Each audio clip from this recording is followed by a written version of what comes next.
स्वागत है आपका हमारे इस चैनल पे। लास्ट टाइम आई होप सो आपको याद होगा कि हम क्या पढ़ रहे थे, यूनिटरी सिस्टम। कि आखिरकार ये यूनिट्स क्या होती हैं, फंडामेंटल क्वांटिटीज़ क्या होती हैं, डिराइव्ड क्वांटिटीज़ क्या होती हैं। आज टाइम है उसके न्यूमेरिकल्स करने का। पहला न्यूमेरिकल आपके सामने है। देखो क्वेश्चन में क्या लिखा है। क्वेश्चन ये बोल रहा है कि कन्वर्ट करना है किसको किस में, कन्वर्ट करना है 1 न्यूटन को डायन में। अब ये इन नहीं है भाई, ये 1 न्यूटन है, वो दिखने में प्रिंट होने में ऐसा हो गया। देखिए 1 न्यूटन फोर्स की यूनिट है और एसआई सिस्टम में यूनिट है, और सीजीएस सिस्टम में डायन जो है वो यूनिट होती है फोर्स की। अब कोई आपसे पूछ रहा है कि 1 न्यूटन में कितने डायन होते हैं, बेसिकली ऐसा मतलब जैसे ऐसे पूछा जाए कोई कि 5 किलो में कितने ग्राम, तो 5 किलो में 5000 ग्राम, वो आपको याद है। मगर कोई ऐसी चीजें हो जो आपको याद ना हो तो कैसे करते हैं वो देखो बेटा। N1 U1 is equal to N2 U2, यही पढ़ा था भाई हमने तो। अच्छा N1 क्या है, नंबर है 1। फर्स्ट सिस्टम में नंबर, फर्स्ट सिस्टम है एसआई सिस्टम जिसकी वैल्यू है नंबर की 1, और दूसरा है न्यूटन को अंदर से खोल के लिखना है, मतलब kg, metre, second, basic unit में लिखना है। तो मैं एक बार लिखता हूँ, याद करते हैं, अलग से निकाल लेते हैं भाई यहाँ U1 की वैल्यू। तो देखो sir U1 is like force की यूनिट, कैसे निकलेगी sir, F is equal to होता है एम यहाँ मास, ए यहाँ पे एक्सलेशन। मास नपेगा केजी में, एक्सलेशन नपेगा मीटर पर सेकेंड स्क्वायर में। ये आ गई ना बेटा। तो सुन, एसआई सिस्टम में U1 की वैल्यू हुई केजी मीटर पर second square, should equal to N2 तो निकालना ही है, N2 तो निकालना ही है। U2 में, U2 मतलब यूनिट 2, और यूनिट 2 में सिस्टम सीजीएस में चाहिए। सीजीएस मतलब centimetre gram second, centimetre gram second मतलब जहां जहां मीटर है वहां वहां इस जगह क्या आना चाहिए, सेंटीमीटर। तो देख बेटा, मीटर की जगह लिखा मैंने सेंटीमीटर। जहां जहां केजी है वहां वहां क्या आना चाहिए, ग्राम। तो देख बेटा, केजी की जगह मैंने लिखा ग्राम, अपॉन में सीजीएस में एस क्या है बेटा, सेकंड। जहां जहां सेकंड है वहां वहां सेकंड ही आना चाहिए यार, सही है। अच्छा अब प्रॉब्लम ये है कि सर अभी भी वैल्यू थोड़ी निकल जाएगी, मैं इसे रब कर देता हूँ, ये तो आप समझ ही गए होंगे। इससे भी सबको रब कर देता हूँ, एक्स्ट्रा पार्ट को। देखो सर सामने है N2 की वैल्यू निकालनी है, अभी नहीं निकलेगी, क्यों, ये इससे कट होना ज़रूरी है। बेसिकली डिवाइड करके इन्हें हटाना, एलिमिनेट करना ज़रूरी है। ओके अगर आप समझ पाए तो देखें बेटा, 1 केजी को ग्राम में बदलो, क्या 1000 ग्राम, सही है ना भाई, केजी की जगह 1000 लिख दिया मैंने। अच्छा इससे फ़ायदा क्या हुआ, ये ग्राम बन गया। मीटर को सेंटीमीटर में बदलना है, तो बेटा मीटर को सेंटीमीटर बदलना है, like 100 centimetre divided by second को किसी में नहीं बदलना है, शुड इक्वल टू N2। ग्राम तो ग्राम है ही, सेंटीमीटर तो सेंटीमीटर है ही, सेकंड स्क्वायर तो सेकंड स्क्वायर है ही। देखो सेकंड से सेकंड गया, ग्राम से ग्राम गया, सेंटीमीटर सेंटीमीटर गया। N2 की वैल्यू क्या है, N2 की वैल्यू क्या है भाई, N2 की वैल्यू यहाँ से देखो, N2 की वैल्यू आ रही है 1 into 1000 into 100, 1000 into 100 is like 10 to the power 5, 1000 into 100 that is like n to the power 5। तो अगर हम यहाँ पे थोड़ा सा डील करने की कोशिश करें, इसे हटा देते हैं, तो सर N2 की वैल्यू आई है 1000 into 100, I can write as 10 to the power 5, मतलब 1 न्यूटन। ध्यान से देख, N2 की वैल्यू है 10 टू द पावर 5, मतलब 1 Newton should equal to N2 यानी कि 10 टू द पावर 5 डायन। ओके गॉट इट एवरीबॉडी, आपको समझ में आया। चलिए कॉपी कर लीजिए क्लास, आई होप सो आपने कॉपी कर लिया होगा। आगे बढ़ते हैं, चलिए अब आपकी बारी, करिए। क्या करना है, कन्वर्ट 1 जूल इनटू अर्ज। ओके वेट अ मिनट, पहले याद है क्या स्टूडेंट्स, याद है बेटा, अभिलाषा याद है कितने होते हैं, याद नहीं है, ओके 1 जूल। ओके किसी को याद है अगर कि 1 जूल में कितने अर्ज होते हैं, ऑलरेडी याद है, आपको सॉल्व करने की ज़रूरत नहीं पड़ेगी, तो कमेंट से बता दो। तब तक ये बच्चे कर रहे हैं, करो बेटा करो। तो आंसर आ चुका है यहाँ पे बच्चों का, आई होप सो ऑनलाइन वाले बच्चों का भी आंसर आ गया होगा। चलो एक बार ट्राई करते हैं बेटा। बेसिकली अगर आप सोचेंगे तो जूल किसकी यूनिट है, वर्क डन की। तो ज़रा देखें वर्क डन का फॉर्मूला, अगर किसी को वर्क डन का फॉर्मूला याद नहीं है, पेन तो ले लूँ पहले। अगर वर्क डन का फॉर्मूला किसी को याद नहीं है तो बेटा फोर्स इंटू डिस्प्लेसमेंट होता है। Work done is equal to force into displacement, cos theta भी होता है, पर फिलहाल हम कॉस थीटा को इग्नोर करके चलते हैं, उसकी वैल्यू 1 मान लेते हैं। फोर्स हो जाएगा ma। अब शुरू करते हैं, मास को यूनिट में बदलो केजी, एक्सेलरेशन को यूनिट में बदलो मीटर पर सेकंड स्क्वायर, डिस्प्लेसमेंट को यूनिट में बदलो मीटर, तो आंसर आया kg metre square second square. Okay okay okay, चलो स्क्रीन पॉज करके पहले ये साइड में लिख लो क्योंकि मैं यहीं पे लिखने वाला हूँ। लिख लिया? अब सुनिए, kg metre square by second square, तो मतलब 1 kg metre square upon second square should equal to n2। इसकी वैल्यू तो निकालनी है। अर्ज में, अर्ज बेसिकली सीजीएस सिस्टम में होता है। सीजीएस सिस्टम में चलो कन्वर्ट करते हैं, मतलब केजी की जगह क्या ग्राम रहा होगा, क्या मीटर की जगह सेंटीमीटर का स्क्वायर रहा होगा, डिवाइडेड बाय सेकंड, तो सेकंड ही रहता है सर। चलो केजी, केजी केजी को अगर ग्राम में बदलना हो क्या 1000 ग्राम, यहाँ पे क्या सेंटीमीटर को तो 100 सेंटीमीटर का whole square upon second square should equal to gram centimetre square divided by second square. इससे ये गया, इससे ये गया, सेंटीमीटर स्क्वायर से सेंटीमीटर स्क्वायर गया, लेकिन यहाँ पे आ गया 100 का स्क्वायर, है ना यार। 100 का स्क्वायर मतलब 10 टू द पावर 4 और into 10 to the power 3, 10 to the power 4 and 10 to the power 3। What is the value of n2? यहाँ मैंने n2 नहीं लिखा था, इधर लिख देते हैं। The answer is n2 should equal to 10 to the power 7। That's it. क्या लगा था? आ गया था? आ गया था students? Yes, I hope so बहुत सारों का आ गया होगा।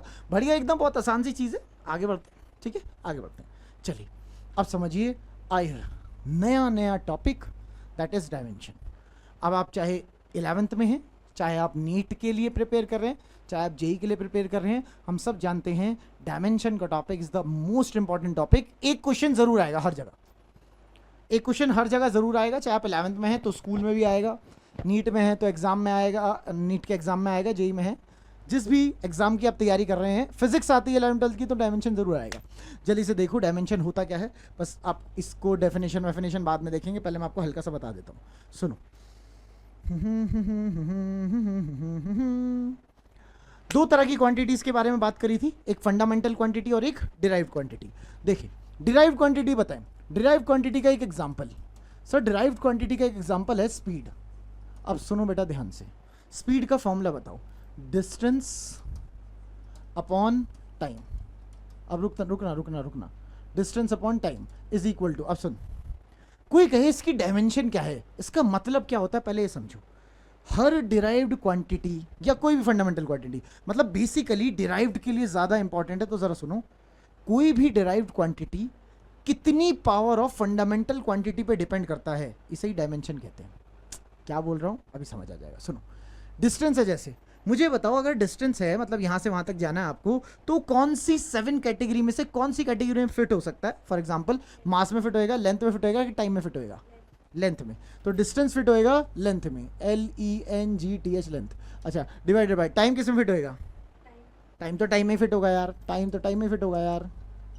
अच्छा, अब ये सब लिखने के बजाय लोगों ने क्या कहा कि जब लेंथ और टाइम लिखना है तो इतना बड़ा लिख के टाइम पास क्यों करें, लेंथ को ना ऐसे लिख देते हैं, टाइम को ना ऐसे लिख देते हैं। यार बात तो सही है यार, है ना, है ना, है ना। वो ये कह रहे हैं नहीं नहीं नहीं नहीं, सब कुछ न्यूमरेटर में लेके आओ, डिनोमिनेटर में नहीं चाहिए। हमने कहा तो क्या हो गया, LT-1, लो आ गया न्यूमरेटर में। अब ध्यान से देख, अगर कोई आपसे पूछे स्पीड की डायमेंशन क्या है, तो ये है LT-1। ब्रैकेट लगाने ज़रूरी है क्योंकि डायमेंशन शो करने के लिए ब्रैकेट्स कंपलसरी होते हैं। अच्छा, L क्या है यहाँ पे? L is representing length. L की पावर कितनी है बेटा? L की पावर कितनी है? 1। T की पावर कितनी है? -1। यही होता है डायमेंशन, कि स्पीड कौन सी फंडामेंटल क्वांटिटी पे, जैसे कि लेंथ की कितनी पावर पे डिपेंड करता है। यहाँ पे आ रही है +1। टाइम की कितनी पावर पे डिपेंड कर रहा है? -1। अच्छा, एक और, मास तो है ही नहीं इसमें, सो आई कैन राइट सेम चीज़ हम ऐसे भी लिख सकते हैं, m0 LT-1। हाँ, बात एक ही है, क्योंकि भाई मास की पावर 0 पे ही तो डिपेंड करता है। मास है ही नहीं मतलब, मास है ही नहीं मतलब, बताओ आया कि नहीं आया? समझ पाया बेटा? आसान सा है। चलिए एक बार डेफिनेशन देख लें फटाफट। अब डेफिनेशन आपके सामने है, dimensions are the power to which physical quantity must be raised in order to define that physical quantity. अब शायद आप समझ पाए, कोई डेफिनेशन आपसे नहीं पूछ रहा है, अगर आपको फील आ गया तो बढ़िया। बस कोई भी क्वांटिटी कितनी पावर पे डिपेंड करती है किसी दूसरी फिजिकल क्वांटिटी के, बस इतना ही। सही समझ पाए? सही समझ पाए? चलो, आप सब जानते हो मास के लिए हम कैपिटल M डिनोट करेंगे, जैसे लेंथ के लिए कैपिटल L कर रहे थे। मास के लिए कैपिटल एम, लेंथ के लिए कैपिटल एल, टाइम के लिए कैपिटल टी, इलेक्ट्रिक करंट के लिए ए, टेम्परेचर के लिए के या क्यू। टेम्परेचर के लिए बहुत सारे बच्चे टी डेवलप कर देते हैं, ओ भाई टी के लिए तो टाइम है ना, तो इसे कंफ्यूज नहीं होना, टेम्परेचर से हम के से करेंगे या क्यू से करेंगे। अच्छा, ल्यूमिनस इंटेंसिटी आपके कोई खास काम में आता नहीं है, लेकिन फिर भी हम उसे सीडी से करते हैं, उसकी डायमेंशन को डिनोट। और अमाउंट ऑफ मैटर मतलब मोल को MOL ही लिखते, ई नहीं लिखते, MOL ही लिख दिया तो फिर तो वो पूरी यूनिट ही हो गई मोल, लेकिन अगर हम MOL लिखें तो डायमेंशन। कोई प्रॉब्लम तो नहीं है। आपके ज़्यादातर काम आएंगे मास, लेंथ, टाइम और करंट। करंट कंपटीशन में पढ़ते हैं, अच्छे लेवल पे पढ़ते हैं तो करंट भी आता है। स्कूल में लेवल पे पढ़ते हैं तो करंट कम आता है, सिर्फ ML और T ही यूज़ होता है। अभी करंट भी चाहिए, करंट भी आता है, बहुत आता है। ध्यान दे बेटा, करंट को किससे डिनोट करना है? ए से, ई से नहीं, ए से। ए से रिप्रेजेंट होगा करंट। चलिए अभी क्वेश्चंस करेंगे तो अपने आप समझ में आ जाएगा। शुरू करते हैं एक एक करके, सबकी डायमेंशन निकालना साथ साथ करेंगे सब लोग, ऑफलाइन में भी ऑनलाइन में भी। शुरू करें, ठीक है? चलो स्पीड ऐसे मेरे साथ ही करना बेटा, आगे आगे मत भागना। मेरे को पता है बहुत सारे बच्चों को आता है, मेरे को पता है आपको भी आता होगा, साथ साथ ही करो। Speed is equal to distance upon time, ये फॉर्मूला है, डायमेंशन नहीं है। पहले यूनिट बनाएंगे, पहले डायमेंशन नहीं बनाएंगे, पहले यूनिट बनाएंगे। पहले यूनिट बताओ, डिस्टेंस किस में नापोगे, मीटर में कि सेकंड में? मीटर में। अपॉन में टाइम किस में नापोगे? सेकंड में। अब ऐसे आओ कि सर मीटर मतलब किस कैटेगरी में फिट होगा, मास की कैटेगरी में, लेंथ की में, कि टाइम में, कि एम्पियर में, किस में? लेंथ की में। तो क्या L अपॉन में सेकंड क्या T, और लास्ट में क्या LT-1। अभी तो किया था। आगे बढ़े, अब सुनो, अगर आपको यूनिट पहले से याद है तो एक स्टेप गायब करेंगे अब हम। मतलब एक्सेलरेशन है, फॉर्मूला होता है change in velocity upon time. क्या होता है formula? Change in velocity upon time. आप बोल सकते हो बेटा, परेशान ना हो। एक्सेलरेशन का फॉर्मूला क्या होता है? Change in velocity upon time. लेकिन वो ना लिखकर, अगर आपको पहले से यूनिट याद है तो आसानी हो जाएगी। एक्सेलरेशन की यूनिट क्या होती है, याद है क्या? मीटर पर सेकेंड स्क्वायर। नहीं है तो बेटा कर लो, बहुत काम आएगा। एक्सेलरेशन की यूनिट क्या होती है? मीटर पर सेकेंड स्क्वायर। ऑनलाइन में भी बेटा बोलना मेरे साथ, मीटर पर सेकेंड स्क्वायर। बताओ मीटर की डायमेंशन क्या लेनी चाहिए? टाइम, एम्पियर के एल? एल। अपॉन में सेकेंड की यूनिट क्या लेनी चाहिए? टाइम। अच्छा यहाँ स्क्वायर है, अबे तो यहाँ भी स्क्वायर आएगा। सही तो बोल रहा हूँ यार? अच्छा, किसी किसी को तो बहुत बोरिंग लग रहा होगा। LT-2 is the final answer. Got it everybody, got it? चलिए अब हम स्पीड बढ़ाएंगे। मोमेंटम का फॉर्मूला, सर मोमेंटम का फॉर्मूला होता है P is equal to MV। M किस में नपेगा? kg में। V किस में नपेगा? मीटर पर सेकंड में। kg के लिए डायमेंशन कैपिटल M, मीटर के लिए डायमेंशन L, सेकंड के लिए डायमेंशन -1। कर पाएंगे क्या? कर पाएंगे क्या क्लास? यस कर पाएंगे। ओके ओके ओके, फोर्स की बारी, फोर्स की बारी, फोर्स की बारी। फोर्स का formula F is equal to MA। M क्या होता है? M किस में नपेगा? मतलब kg में। kg की डायरेक्ट डायमेंशन बताओ? M। kg के लिए M आएगा ना, मास आएगा ना बेटा। अच्छा A अभी तो देखा था आपने, A मीटर पर सेकंड स्क्वायर। क्या आई थी इसकी डायमेंशन? LT-2। कोई प्रॉब्लम? कोई प्रॉब्लम? कोई प्रॉब्लम तो नहीं है क्लास? ठीक है, स्पीड बढ़ाते हैं धीरे धीरे। काइनेटिक एनर्जी, चलो अब आपकी बारी। काइनेटिक एनर्जी की डायमेंशन बताओ, काइनेटिक एनर्जी की डायमेंशन बताओ भाई, जल्दी करो जल्दी करो। काइनेटिक एनर्जी की डायमेंशन बताओ।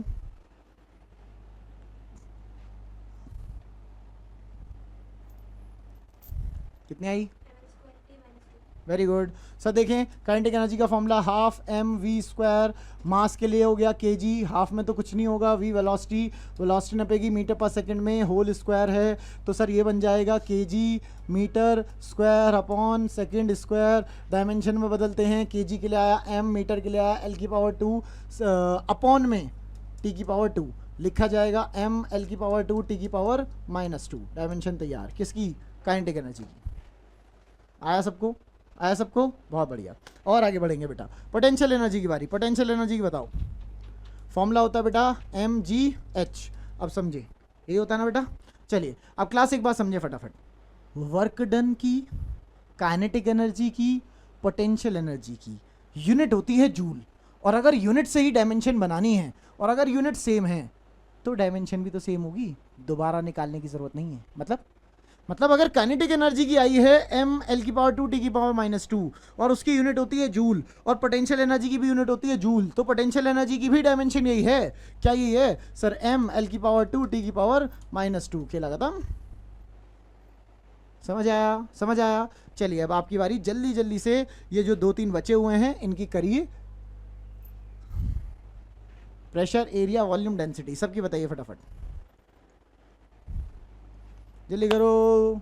प्रेशर, एरिया, वॉल्यूम, डेंसिटी, जल्दी करो जल्दी करो जल्दी करो जल्दी करो। आगे बेटा सबका, बहुत अच्छे। चलिए पॉज कर लीजिए स्क्रीन, अगर आप कर रहे हैं तो पॉज कर लो। अपने आप करना है, पहले पहले अपने आप ट्राई करना है। कर लिया? ठीक है, चलो अब बढ़ते हैं आगे। प्रेशर देखते हैं, अब थोड़ा स्पीड और बढ़ाएंगे बेटा। प्रेशर का फॉर्मूला, सर प्रेशर का फॉर्मूला होता है फोर्स अपॉन एरिया। अच्छा एक बात और बेटा, प्रेशर का फॉर्मूला होता है force upon area. Force, pressure is equal to force upon area. अब एक बात और सुनो बेटा, क्योंकि आप जानते हो कि फोर्स बार बार यूज होता है, तो बार बार फोर्स की डायमेंशन निकालने के बजाय आप फोर्स की डायमेंशन याद ही कर लो। फोर्स की डायमेंशन होती है MLT-2, आप याद ही कर लो। सही है? और किसी की नहीं कहा मैंने डायमेंशन याद करने के लिए, पर फोर्स ज़्यादा यूज होता है, उसे याद कर लो। देखना फॉर्मूला क्या हुआ, फोर्स क्या हुआ MLT-2 अपॉन में एरिया क्या होगा L², मीटर स्क्वायर होगा ना।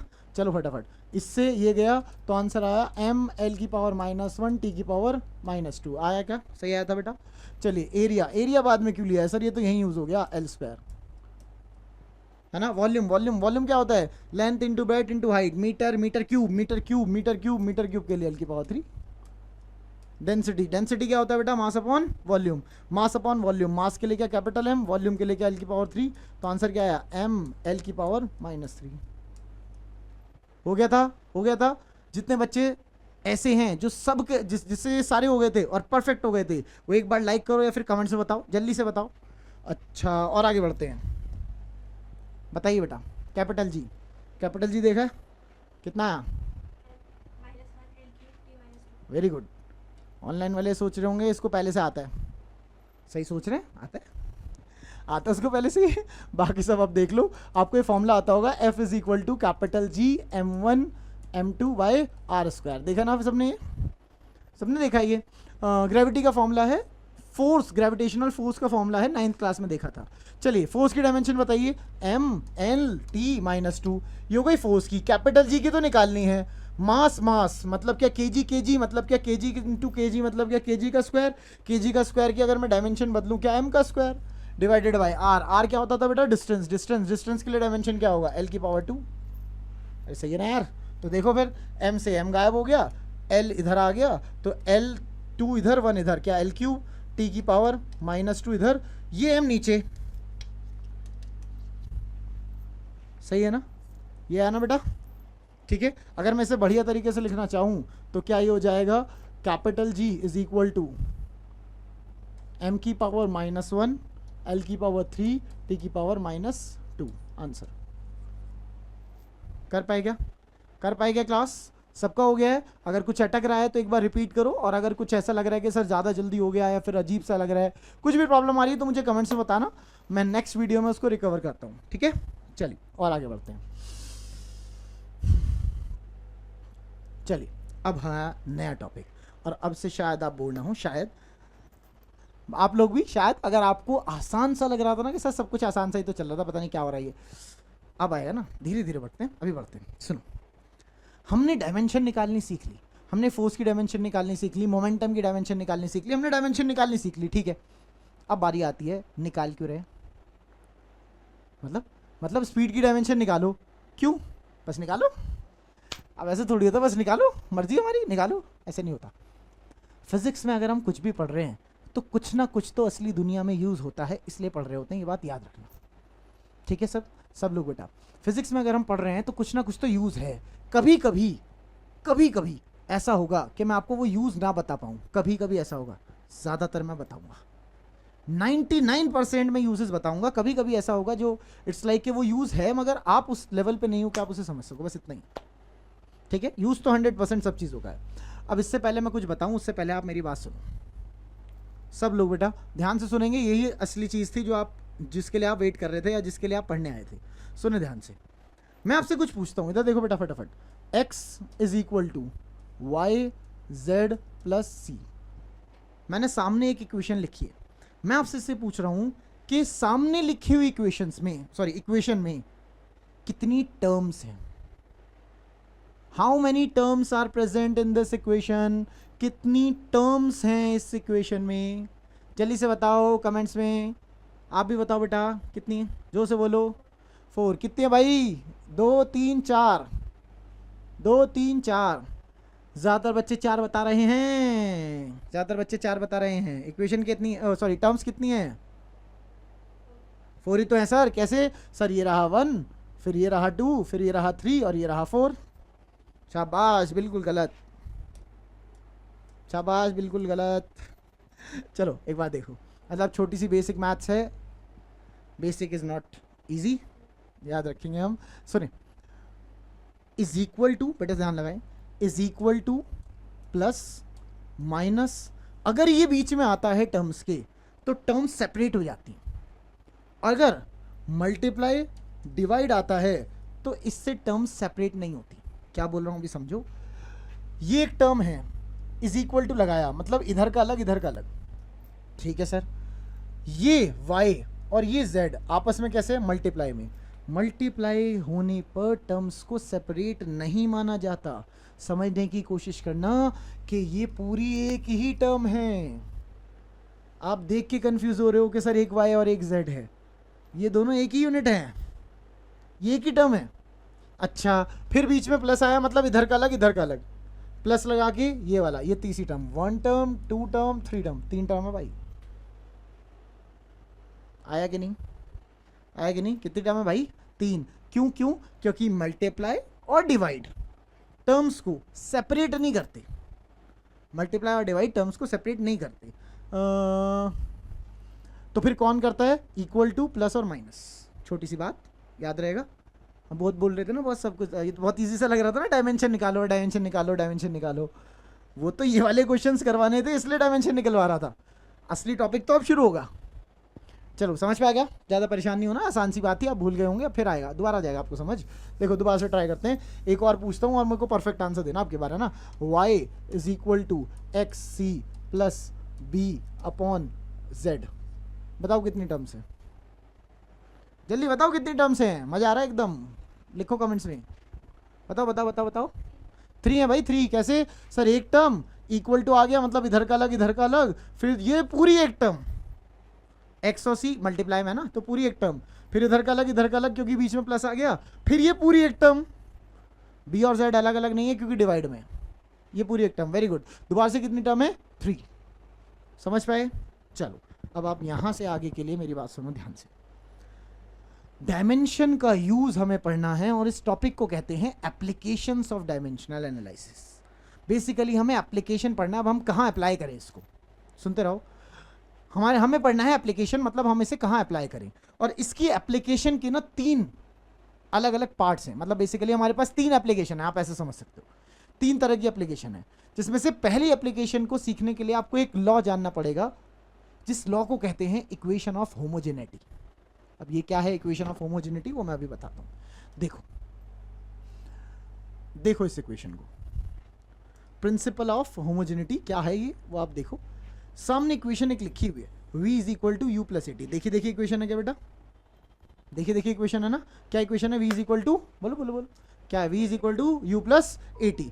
मुझे सोच समझ के बताना इसमें कितनी टर्म है, इसमें कितनी टर्म है? अरे बोलो 3। सर इसमें 3 टर्म है, सोचने की क्या बात? तो सुन, अब पहले टर्म की डायमेंशन निकाल, वेलोसिटी है, निकाल डायमेंशन निकाल, कितनी आई? ओरली निकाल यार, very good. L T minus 1 equal to लगा दे। इसकी सेकेंड टर्म की डायमेंशन निकाल, सर एल टी माइनस 1, क्यों? अरे यार फाइनल वेलोसिटी हो या इनिशियल वेलोसिटी हो, है तो वेलोसिटी, सही बात है। अच्छा जी, प्लस लगा दिया, मतलब ये अलग है। और सुनना जरा, पूरा ए और टी मिला के एक टर्म है कि ए और अलग टर्म है, टी अलग टर्म है? ए और टी 2 अलग अलग टर्म है कि पूरा एक ही टर्म है? अलग अलग का है। मल्टीप्लिकेशन में टर्म अलग नहीं होती, क्या ये पूरी की पूरी एक ही टर्म है? हाँ अभी तो सीखा था, इसलिए तो सिखाया था। ये पूरी की पूरी क्या बेटा, एक ही टर्म है, तो एक ही टर्म है तो इस पूरे टर्म की डायमेंशन निकाल, पूरे टर्म की, एक ही नहीं, टी की नहीं, पूरे टर्म की, पूरे टर्म बताना। सर पहले एक ही निकालनी पड़ेगी, एल टी माइनस टू, अभी तो निकाली थी, देख लो अगर याद नहीं है तो। अच्छा, इन टू टी की बताना, टी की क्या होगी सर, टी की होगी सिर्फ टी, देख टी क्या ये टी ये सब खा जाएगा, -1 छोड़ेगा, तो आंसर क्या है इसका भी, एल टी -1। अब मेरी बात सुनना ध्यान से, प्रिंसिपल ऑफ होमोजेनिटी कहता है कि अगर जो सामने इक्वेशन आपकी लिखी है अगर वो सही है तो उसके हर टर्म की डायमेंशन सेम होनी चाहिए। सुना मैंने क्या कहा, क्या अगर कोई भी इक्वेशन, ये तो आपको पता है सही है, ये तो इक्वेशन ऑफ मोशन है ना, ये तो आपको याद है ना, v is equal to u plus a t, तो परफेक्ट होनी ही थी, तो मैं तो बस प्रूफ करके दिखा रहा था ये बोल के कि अगर कोई इक्वेशन सही है तो उस पूरी इक्वेशन में जितने भी टर्म्स हैं उन उस हर एक टर्म की डायमेंशन क्या होनी चाहिए, बोलो बोलो क्या होनी चाहिए, सेम, तभी वो सही है। अगर एक की भी डायमेंशन बिगड़ गई, मतलब इसकी एल टी -1 इसकी एल टी -2 हो जाती, खराब है, गलत है। तो यहां से इसका शुरू होता है पहला यूज। अगर कोई इक्वेशन लिखी है और आपको ये चेक करना है कि कहीं वो सही तो नहीं है, कहीं वो गलत तो नहीं है, तो हम इससे कर सकते हैं। समझते हो क्यों, समझते हो बेटा, देखें अगर सामने इक्वेशन लिखी है तो वो गलत तो नहीं है, इसे चेक किया जा सकता है गलत है या सही है, कैसे, इक्वेशन ऑफ होमोजेनिटी से और डायमेंशन से। कैसे, अगर वो सही है तो सबकी टर्म की डायमेंशन, बोलो, सब टर्म की डायमेंशन सेम होनी चाहिए। आप कहो सर कैसे पता चले, वो तो मैंने समझा दिया, क्वेश्चन करेंगे तो अपने आप क्लियर हो जाएगा। देखो देखो वही बोल रहा है, न्यूमेरिकल देखो अपने आप समझ जाओगे क्या करना है, कैसे क्वेश्चंस आते हैं इस पे। देख बेटा वही बोल रहा है सामने, देख वही बोल रहा है कि ये जो इक्वेशन लिखी है ये करेक्ट है। आपको हमने कब पढ़ा, तुम्हारा पढ़ना जरूरी नहीं है भाई, वो करेक्ट है जब वो क्वेश्चन में बोल रहा है डायमेंशनली करेक्ट, तुम कहाँ दिमाग लगा रहे हो फिर। अगर ये करेक्ट है तो आपको ए बी और सी की वैल्यू निकालनी, कर पाओगे, करो, कर पाओ क्लास, ट्राई करो। मैं साइड हो जाता हूँ। ओके, आई होप सो आपसे सबसे हो गया होगा, यहाँ पे भी बच्चों ने कर लिया है। देखते हैं भाई, वही कह रहा है कि सब लोग, ये वाली जो इक्वेशन है ना ये डायमेंशनली सही है। इसका मतलब समझना, जो डायमेंशन इसकी है वही इसकी भी होनी चाहिए, इस पूरे की भी होनी चाहिए, इस पूरे की भी होनी चाहिए। क्यों, क्योंकि हर टर्म की डायमेंशन सेम होती है। चलो चेक करें, फोर्स की डायमेंशन तो मुझे पता है, एम एल टी -2, मैंने कहा भी था निकालने की जरूरत ना पड़े, याद कर लो। क्या जो डायमेंशन इसकी वही इसकी भी होनी चाहिए, हाँ, अभी तो इस हिसाब से एक ही डायमेंशन तो ये रही, फिर परफेक्ट है ना। अच्छा, जो डायमेंशन इसकी क्या वो इस पूरे की भी होनी चाहिए, हाँ, मतलब M L T -2 should equal to B और टी। इस हिसाब से अगर ये उधर ले जाऊं तो आंसर आएगा M L T -3, M L T -3।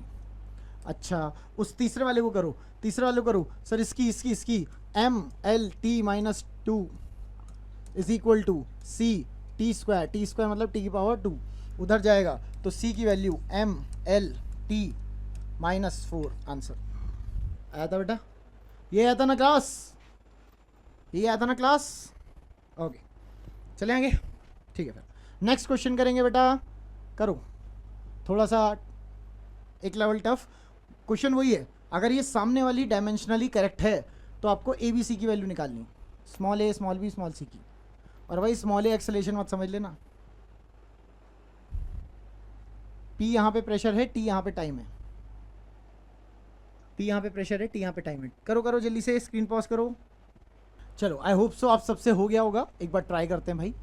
P की वैल्यू क्या है, P is like pressure, pressure होता है फोर्स अपॉन एरिया, तो फोर्स की होती है एम एल टी -2, क्या होती है, M L T -2, M L T -2 upon area, area क्या होगा, एल की पावर 2 शुड इक्वल टू, क्या ये पूरा, अबे हर टर्म की डायमेंशन सेम होनी चाहिए ना।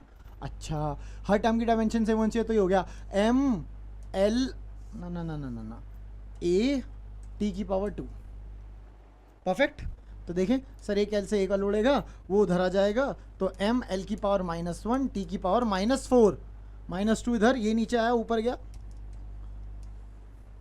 आ गया था, आ गया था, सबका आ गया था, वेरी गुड। अब सी का बताओ, इसी में गेम था, असली गेम सी के लिए था, बाकी तो हो जाएगा। कितना है सी का?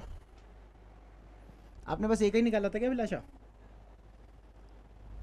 सी का और बी का भी बताओ भाई, असली तो यही थे, ये तो कोई भी निकाल लेगा, कोई भी तो नहीं निकाल पाएगा, मतलब जिसने पढ़ा होगा वो निकाल लेगा। सी और बी, सी और बी, सी और बी। चलो सुनो, मेरे को पता है आपको सबसे ज़्यादा प्रॉब्लम आ रही होगी सी में, और रियलिटी यकीन मानना, अभी बस 2 मिनट रुक जाओ, 2 मिनट बाद आपसे को सबसे आसान यही लगा करेगा। आप बस मेरी बात सुनो, सुनो बेटा ध्यान से। अगर मैं बोल रहा हूँ, हाँ चलो एक बात देख लो, एक बात देख लो बेटा, सब लोग सुनो ध्यान से। मुझे एक बात बताओ, अगर मैं आपसे बोल रहा हूँ कि 3 kg sugar plus x is equal to 5 kg sugar, तो एक्स क्या है? 3 kg sugar plus x is equal to 5 kg sugar. Very good. अरे तो एक्स की वैल्यू हो गई 2 किलो शुगर। अरे 3 किलो चीनी में आप एक्स जोड़ रहे हो और 5 किलो चीनी बन रही है, तो एक्स की वैल्यू क्या होगी? 2 कि 2 किलो शुगर, 2 किलो शुगर। समझना मैं कहना क्या चाह रहा हूँ। और दूसरे मैंने कहा 3 kg sugar plus 2 kg salt is equal to कितना? बता ही नहीं रहे। 3 kg sugar plus 2 kg salt is equal to कितना? उसे तो आप प्लस कर ही नहीं सकते ना। अरे what, very good. And what I am saying is, अगर 2 क्वांटिटी ऐड हो रही हैं तो इनकी डायमेंशन सेम होनी चाहिए, तभी ये दोनों क्वांटिटीज ऐड हो सकती हैं। अरे है ना, मतलब एप्पल को ही तो एप्पल में जोड़ोगे, मैंगो को मैंगो में थोड़ी जोड़ोगे। What I am saying is कि क्योंकि ये दोनों की क्वांटिटी मतलब इन दोनों की अंदर से क्वांटिटी सेम होनी चाहिए। So what I am saying is, जो डायमेंशन इसकी होगी वही डायमेंशन इसकी होगी, जो डायमेंशन ऐड होने से पहले वाले की है वही इसकी भी तो है। और आप ऐसे भी तो सोचो, आप ऐसे भी सोच सकते हो, देखना इधर, सिर्फ इतने में बताओ कितनी टर्म है? 2। सिर्फ इतने में कितनी टर्म है? 2। तो इनमें भी तो डायमेंशन सेम होगी। समझ पाया कि नहीं समझ पाया? ऑल दो ज़्यादा सही तरीका सोचने का ये है कि अगर 2 चीज़ें ऐड हो रही हैं तो दोनों की डायमेंशन सेम होगी। सबट्रैक्ट हो रही हैं तो भी सेम होगी। मल्टीप्लाई हो रही हैं, नहीं, मल्टीप्लाई होती हैं तो सेम नहीं होती। अरे अगर मैं कहूँ कि 5 मैंगो में से 2 मैंगो माइनस कर दो तो 3 मैंगो आ जाएंगे, सही है ना। लेकिन अगर मैं कहूँ 5 मैंगो इंटू 2, तो अब 2 मैंगो बोलने की ज़रूरत थोड़ी है। 5 मैंगो इंटू 2 मतलब 10 मैंगोज। मल्टीप्लिकेशन और डिवीजन में सेम हो ये ज़रूरी नहीं है, एडिशन सब्ट्रैक्शन में सेम हो ये ज़रूरी है। समझ पाया? ऐसे समझ गया क्या? देखो फिर, जो सी की डायमेंशन वही टी की डायमेंशन, तो सी तो डायमेंशन आई टी। आ गया क्या? अब ध्यान से देख, जो इसकी डायमेंशन, क्या वो इस पूरे की डायमेंशन होनी चाहिए? पूरा तो एक ही है ना यार। आप सब पूरा कैसे? अबे भाई सुन, बी के डिनोमिनेटर तो पूरा डिनोमिनेटर है ना, कोई सी और टी अलग अलग थोड़ी है। बी का पूरा मिला के डिनोमिनेटर है। तुम समझ भी आ रहे हो? अरे समझ पा रहे हो ना भाई सब लोग? चलो तो सुनो फिर, मैं क्या बोल रहा हूँ। लास्ट इज, मुझे पता था यही वाला टफ था, इसलिए मैंने ये क्वेश्चन डिजाइन किया था दूसरे क्वेश्चन पे। देखो, प्रेशर, प्रेशर का फॉर्मूला भी अभी आपने निकाला था, M L T minus 2 divided by L की पावर 2 शुड इक्वल टू, ऊपर क्या है बी, वो तो निकालना ही है, नीचे क्या है सी, सी की वैल्यू अभी निकाली आपने टी, प्लस टी की कितनी, वो भी टी, और टी प्लस टी। अच्छा यहाँ पे देखना, पहले इससे ये काट दूँ तो यहाँ बचा एम एल की पावर -1 टी की power -2 should equal to B. अब इधर देख, टी प्लस टी कितना हो गया? टी प्लस टी, टी के टी 2t। सर 2 में कोई डायमेंशन थोड़ी होगी, 2 लिख देते क्या फ़र्क पड़ जाएगा? तो टी प्लस टी टी, हाँ डायमेंशन के हिसाब से टी, क्योंकि हम तो सिर्फ डायमेंशन लिख रहे हैं। समझ पाएगी नहीं? 2 है, इग्नोर कर दो क्योंकि नंबर ही तो है। अच्छा उसे इधर ले जाओ तो what is the answer, M L की पावर -1 टी की पावर -1, आंसर। समझ पाए? पक्का समझ पाए क्या क्लास? कोई प्रॉब्लम है तो बताइए जल्दी से कमेंट्स में, कोई प्रॉब्लम है तो बताओ भाई। पक्का? चलें आगे, कॉपी कर लो। ओके तो नेक्स्ट क्वेश्चन आपकी स्क्रीन के सामने है बेटा, आगे बढ़िए, ट्राई करिए। फिर से ए और बी की वैल्यू बतानी है, ए और बी की वैल्यू बतानी है। पी यहाँ पे प्रेशर है, वी यहाँ पे वॉल्यूम है, वी यहाँ पे वॉल्यूम है, पी यहाँ पे प्रेशर है। ए और बी की वैल्यू आपको बतानी है, आर कांस्टेंट है, टी टेम्परेचर है। आपको बस ए और बी की वैल्यू बतानी है। मुझे पता है आपको नहीं पता आर की डायमेंशन क्या है, क्या पता है? आर की डायमेंशन पता है क्या? नहीं पता है ना, जब पढ़ेंगे तो आ जाएगा, नहीं परेशान मत हो। गेम ये है कि आर की डायमेंशन की ज़रूरत ही नहीं है आपको आंसर बताने के लिए। देखो ध्यान से, ट्राई करो। आई होप सो आप सबने कर लिया होगा। एक बार चेक करते हैं। देखिए भाई, अगर ये डायमेंशनली करेक्ट है तो क्या इस P यानी कि प्रेशर, इस P यानी कि प्रेशर की डायमेंशन और इस पूरे की डायमेंशन क्या सेम होनी चाहिए? हाँ, P की डायमेंशन, प्रेशर की डायमेंशन MLT-2 यानी कि फोर्स अपॉन एरिया यानी कि L की पावर 2। अगली बार बेटा मैं डायरेक्ट लिख दूंगा ML की पावर प्रेशर की ML की पावर -1 T की पावर -2 डायरेक्ट लिख देंगे।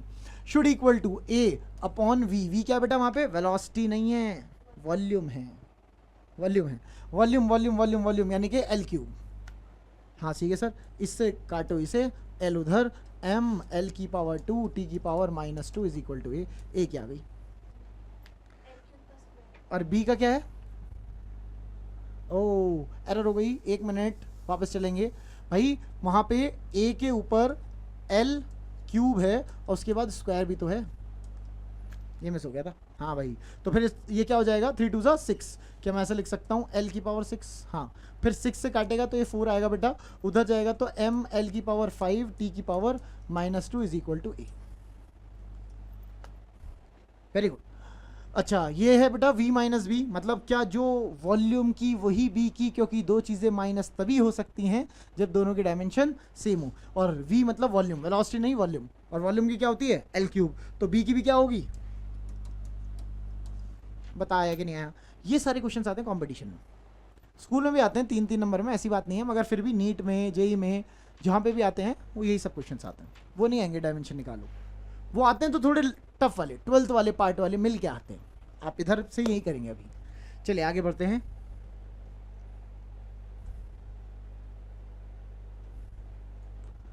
आगे बढ़ते हैं क्लास। अब नेक्स्ट टॉपिक इज, आपको अभी ऐसे वाले न्यूमेरिकल्स करने आ चुके हैं, अब यूज पे आते हैं। डायमेंशन की मदद से हम किसी भी चीज़ के अंदर रिलेशन स्टैब्लिश कर सकते हैं। अब ये क्या बोल रहा हूँ मैं, एग्जाम्पल पढ़ेंगे, न्यूमेरिकल करेंगे एक, उसी से एग्जाम्पल हो जाएगा। देखिए क्वेश्चन देखिए, एक बार पढ़िए सामने फटाफट, और सॉल्व करने के लिए मैं सॉल्व कराऊंगा पहला क्वेश्चन, आप बस क्वेश्चन पढ़ लीजिए। देखिए क्या कह रहा है। Time period of a simple pendulum developed by a scientist was found to be dependent on length of the string and according to due to gravity. हाँ, टाइपिंग एरर है बेटा, 1 मिनट रुक जाओ, मैं बताता हूँ क्वेश्चन क्या है। वो कह रहा है the time period of a simple pendulum developed by a scientist was found to be dependent on length, पहला पार्ट। दूसरा वो ये कह रहा है लेंथ ऑफ द स्ट्रिंग, एक तो ये है, दूसरा अकॉर्डिंग टू ग्रेविटी। नहीं, अकॉर्डिंग क्या होता है ये? अकॉर्डिंग नहीं, एक्सेलरेशन, एक्सेलरेशन टू नहीं, एक्सेलरेशन ड्यू टू ग्रेविटी। बोले तो स्मॉल जी, ठीक है। एक और लाइन इनसे मिस हो गई है, वो मैं लिख देता हूं, and mass of the Bob, mass of the Bob. एक बार फटाफट देख लो वो क्या बोल रहा है। मैं भी आपसे पूछ लेता हूँ, एक बार एक क्वेश्चन पूछता हूँ, आप जरा मुझे जवाब देना। पेंडुलम देखा सबने? पेंडुलम देखा सबने, है ना? पेंडुलम देखा? एक बार डिस्प्ले पे लगा देना भाई पेंडुलम की इमेज, पेंडुलम की इमेज लगा दो, सबको पता चल जाएगा। एक बार देखो भाई, पेंडुलम ध्यान से देखो, आप ध्यान से, आपने पेंडुलम अगर देखा होगा तो देखो पेंडुलम में होता क्या है बेटा, एक लंबी सी स्ट्रिंग होती है, नीचे एक स्टोन लगा होता है, और इस स्टोन को अगर मैं यहाँ ले जाके छोड़ देता हूँ, स्टोन वापस आएगा, फिर इधर जाएगा, फिर वापस आएगा, फिर इधर जाएगा, और ऐसे करके ऑसिलेट करेगा। यहाँ तक समझते हो? अब सुनो मैं क्या बोल रहा हूँ। रस्सी थी, बॉल थी, मान लो ये बॉल 1 किलो की है, मैं यहाँ से लेके गया, छोड़ा, ऐसे करके इसने यहाँ से यहाँ आया, गया, वापस आया, यहाँ से यहाँ तक आया। एक बार के चक्कर को कंप्लीट करने में जो टाइम लगता है उसे टाइम पीरियड कहते हैं। दोबारा, एक पेंडुलम था, यहाँ गया, वापस आया, इधर गया, वापस आया, एक चक्कर कंप्लीट। एक चक्कर को कंप्लीट करने में जो टाइम लगा उसे क्या बोलते हैं? क्या बोलते हैं क्लास? Time period. क्या बोलते हैं? Time period. अब सुनना, पहले बॉल 1 किलो की थी, मैंने बॉल बदली 10 किलो की लगा दी, फिर ऐसे लेके गया, फिर गया, ऐसे वापस आया, क्या दोबारा से टाइम पीरियड होगा? हाँ, अरे कुछ तो टाइम लगेगा ही, 10 किलो की बॉल हो या 1 किलो की बॉल हो, टाइम तो लगेगा ही। मैं आपसे बस इतना पूछ रहा हूँ, 1 किलो की बॉल थी तब जल्दी जल्दी चक्कर कटेगा, कि 10 किलो की बॉल थी तब जल्दी जल्दी चक्कर कटेगा? बेसिकली टाइम पीरियड किसका कम किसका ज़्यादा होगा। समझ गए ना क्लास। एक बार ड्राइंग भी बना देता हूँ मैं, बाकी डिस्प्ले पे भी पेंडुलम लग गया होगा। देखो मतलब ये कि जैसे ये है, ये आपके पास ये बॉल है, इसको ऐसे गया, यहाँ तक गया ये, फिर ऐसे आया, फिर यहाँ तक आया ये ऐसे गया, फिर वापस आया, फिर इधर गया, फिर वापस आया, एक चक्कर कंप्लीट। इसे ही हम कहते हैं टाइम पीरियड। अब मैं क्या बोल रहा हूँ, पहले 1 किलो का था, बाद में ये 10 किलो का हो गया, हैवी हो गया, तो टाइम क्या होगा? टाइम मतलब जल्दी जल्दी होगा ये सारा का सारा, ऐसे ऐसे जाना जाना, ये स्लोली स्लोली होगा। अब एक तो हो गई, बताओ बताओ जल्दी से, आप लोग भी क्लास कमेंट्स में जल्दी से बताओ बताओ बताओ बताओ। वेरी गुड, तो वेरी गुड क्लास। और कोई यहाँ पे? बहुत अच्छे, एक बच्चे ने आंसर दिया है, बाकी सबको बहुत सारे बच्चों को ऐसा लग रहा होगा कि सर जो हैवी है वो जल्दी आएगा और जो हल्का है वो धीरे धीरे आएगा। ऑफ कोर्स जिन्हें पता है उन्हें पता है, जिनको लग रहा है कि सर जो हैवी है वो जल्दी आना चाहिए और जो लाइट है वो धीरे धीरे आना चाहिए, उनके लिए मैं क्वेश्चन सॉल्व करूंगा। और बाकी सबके लिए जिन्हें आता है आंसर उनके लिए भी, क्योंकि इसके जैसे ही बाकी सारे होंगे। ये तो एनसीईआरटी का क्वेश्चन है, मैं सॉल्व करूंगा, लेकिन आगे के क्वेश्चन एनसीईआरटी के नहीं हैं, वो बनाए हैं, वो कॉम्पिटिशन्स में आते हैं, तो उसको कैसे डील करना है उसके लिए आपको ये सीखना पड़ेगा। तो फटाफट देखो इसे डील कैसे करते हैं। चलिए शुरू करते हैं। Time period of simple pendulum. Time period of simple pendulum मतलब उसने क्या दे रखा है? Time period T. Time period मतलब टाइम पीरियड मतलब टी, डायमेंशन में। Found to dependent on length of the string. बताओ मुझे इतना बताओ, क्या ये डिपेंड करता है लेंथ ऑफ द स्ट्रिंग पे? यही तो लिखा है अकॉर्डिंग टू क्वेश्चन, है ना, है ना, है ना। आगे देखो, एक्सेलरेशन ड्यू टू ग्रेविटी यानी कि क्या? स्मॉल जी पे। And mass of the Bob, mass of the Bob यानी कि स्मॉल एम, मतलब मास पे। अब यहाँ से आगे के तरीका एकदम सेम है, तो इसलिए बस आप एक बार सुनना और हमेशा यही कॉपी करना होता है। पहला स्टेप, लेट करो। लेट के जो टाइम पीरियड डिपेंड कर रहा है वो एल की पावर एक्स, जी की पावर वाई और एम की पावर जेड। बच्चे समझना, क्वेश्चन में ये तो दे दिया कि टाइम पीरियड किस पे डिपेंड कर रहा है, ये नहीं दिया कितनी पावर पे कर रहा है, वो आपको लेट करना है। एक्स वाई जेड लेट कर लिया, कोई प्रॉब्लम? कोई प्रॉब्लम? कोई प्रॉब्लम? करना आता बेटा तेरे को? चला गया यार, दोबारा से। आपको करना आता ना बेटा? ठीक है, दोबारा लिख रहा हूँ बेटा, वो चला गया था। एल जी और फिर एम, ये पावर एक्स, ये पावर वाई, ये पावर जेड। अगली लाइन में देखें बेटा, अगली लाइन में हम क्या करेंगे, इसको इक्वल कर देंगे और इसको डायमेंशन में बदल देंगे। भाई टाइम की डायमेंशन तो टाइम ही रहेगी, इज इक्वल टू लेंथ की dimension L power X, G की dimension L T minus two power Y, M की dimension capital M power Z. अंदर मल्टीप्लाई कर दो पावर्स की, एल वाले एक साथ, एम वाले एक साथ, टी वाले एक साथ। पहले एम ही देख लेते हैं। सर एम की पावर जेड, एम अकेला है और कोई नहीं है। एल की पावर एक्स, एल की पावर वाई, साथ साथ लिख लूंगा, तो क्या एक्स प्लस वाई। अच्छा, टी बचा, अंदर मल्टीप्लाई करो, क्या टी की power minus two y. Perfect है ना। इधर से देखना, क्या मैं ऐसे लिख सकता हूँ, एम की पावर 0, एल की पावर 0, टी की पावर 1। क्यों? अबे एम एल और एम और एल तो है नहीं ना उधर। सही है, सही है, सही है, सही है, चलो सब सही है। अब मिलाओ, अब मिलाओ, मिलाओ मतलब देखो, इधर m की पावर 0, इधर m की पावर z, क्या ये और ये, ध्यान देना, m की power 0 is equal to m की पावर z। अगर बेस सेम है बेटा तो पावर सेम होनी जरूरी है। सिंपल मैथ्स, अगर बेस सेम है, नीचे का सेम है, तो ऊपर का सेम होना जरूरी है, अगर इक्वल टू होना है तो। अच्छा, फिर क्या, z की वैल्यू 0, मतलब your target is to find the value of x, y and z। Got it, got it, got it everybody. चलो एक और ट्राई करेंगे। z की वैल्यू आ चुकी भाई 0, आगे क्या करें, इधर मिलाओ l की पावर 0, इधर मिलाओ l की पावर x प्लस वाई। तो मतलब सर l की power 0 as equal to l की पावर x प्लस वाई, मतलब क्या x is equal to minus y. Perfect है ना। t की वैल्यू मिलाओ, ये t की वैल्यू 1 और यहाँ t की वैल्यू माइनस 2 वाई। इधर कर देता हूँ बेटा, देख ले। हाँ दिख रहा ना, इधर इधर नहीं दिख रहा, इधर नहीं दिख रहा, इधर नहीं दिख रहा, कोई बात नहीं। आप एक काम कर लें, कहीं कहीं कहीं कहीं कहीं कार जगह नहीं मिल रही भाई, इधर करता हूँ छुटलू सा। चलो देखो, टी की पावर 1 और यहाँ पे टी की पावर -2 है। टी की power 1 is equal to t की पावर -2y। कंपेयर करो बेटा, क्या 1 इज इक्वल टू -2y? आगे बताना, क्या इधर उधर ले जाएंगे? क्या y की वैल्यू -1/2? सही है ना? सही है ना क्लास? y की वैल्यू उठा के यहाँ पुट कर दो। क्या -1/2 माइनस, तो क्या x की वैल्यू प्लस की 1/2? नोट इट डाउन, क्योंकि मेरे को ये सब मिटाना पड़ेगा। Note it down. देखो x की वैल्यू क्या आई है?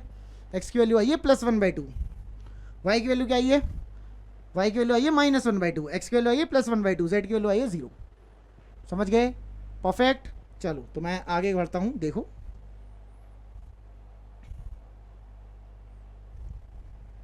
देखिए सर, x की वैल्यू आई थी प्लस की 1/2, ये आई थी ना। अच्छा, y की वैल्यू आई थी माइनस की 1/2 और z की वैल्यू आई थी 0। ठीक है, उठा के वो पहली वाली लाइन में पुट कर दो। देखो पहली वाली लाइन सबसे ऊपर आपने लिख रखी होगी l की पावर x, g की पावर y और m की पावर z। सबकी उठा के वैल्यू पुट कर दो। l की पावर x कितना है? l की पावर 1/2। g की पावर y कितना है? माइनस की 1/2। m की पावर कितना है? 0। अबे ये तो 1 होता है ना, किसी की पावर 0 तो 1 होता है ना। तो क्या मैं ऐसे लिख सकता हूँ l, अब माइनस है तो क्या मैं डिनोमिनेटर में ले जाऊँ? 1/2 को मैं स्क्वायर रूट, आंसर। ध्यान से देखो, क्या टाइम पीरियड l के डायरेक्टली प्रोपोर्शनल आया है? नहीं, l की पावर 1/2 के प्रोपोर्शनल आया है। मतलब जैसे जैसे लेंथ बढ़ेगी वैसे वैसे टाइम बढ़ेगा। छोटू पेंडुलम जल्दी जल्दी चक्कर मारता है बड़े पेंडुलम से। बड़ा लंबा पेंडुलम होगा, ज़्यादा टाइम लगेगा। सही है। चलिए जी को देखें। जी तो यार एक्सेलरेशन ड्यू टू ग्रेविटी है। मतलब ये है कि अगर धरती पे, मतलब अर्थ पे करोगे एक्सपेरिमेंट तो टाइम अलग लगेगा, मून पे करोगे तो अलग लगेगा। हाँ तो क्या हुआ? मगर ध्यान से देखो, मास पे तो डिपेंड ही नहीं कर रहा। मतलब भारी ले लो कि हल्का ले लो, टाइम सेम है भाई। भारी पेंडुलम हो कि हल्का पेंडुलम हो, टाइम सेम है भाई। मजा आ गया? सही है ना? चलो, समझ में आया ना सबको? पक्का? ठीक है, फिर अगला करेंगे। अब आपकी बारी, अब आप करो। करो बेटा, ट्राई करो। फटाफट पॉज कर लो, ट्राई करो। ओके, आई होप सो बहुत सारे बच्चों ने तो कर ही लिया होगा, क्योंकि इसको तो करने की भी जरूरत नहीं है। हमें पहले ही याद है डेंसिटी का formula, density is equal to mass upon volume. Try कर लेते हैं एक बार, इसी मेथड से एक बार और कर लेते हैं। सर कैसे करते हैं वो देख लेते हैं। अभी करना बेटा इस मेथड से भी है, क्योंकि नया क्वेश्चन भी आने वाला है अभी, अगले आगे देखोगे आप। डेंसिटी डिपेंड करता है किस पे? मास पे। मास की पावर x मान ले भाई, और सब वॉल्यूम पे वॉल्यूम की पावर y मान लो। अच्छा, डेंसिटी की डायमेंशन पहले तो याद है तुम्हें, density is equal to mass upon volume. Density की डायमेंशन अलग से निकाल लूँ, मगर ये तो बिल्कुल मजाक वाली बात हो गई, पर कोई बात नहीं भाई।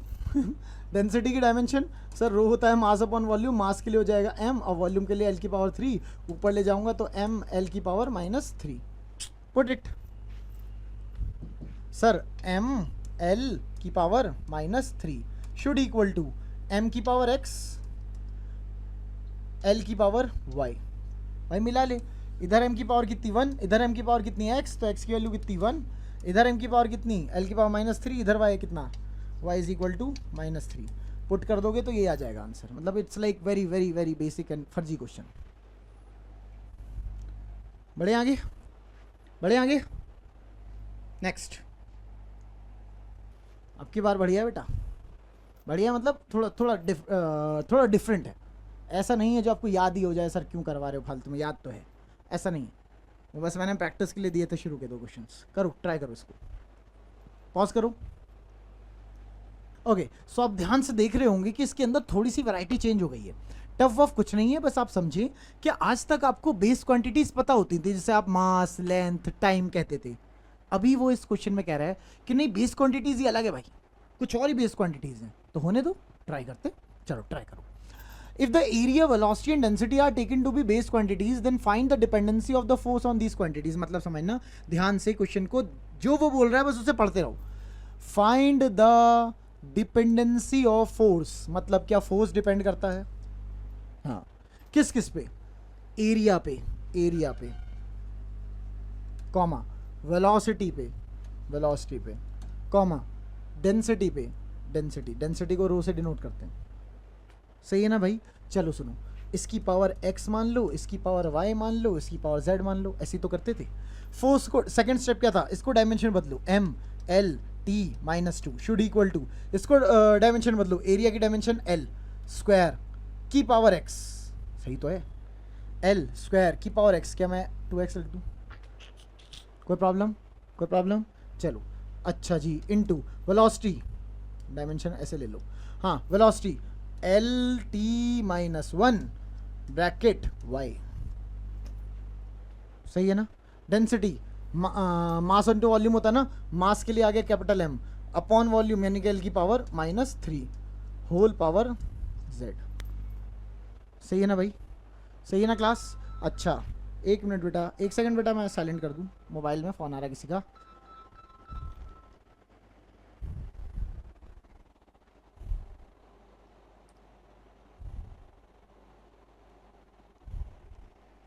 ओके चलो और आगे बढ़ते हैं।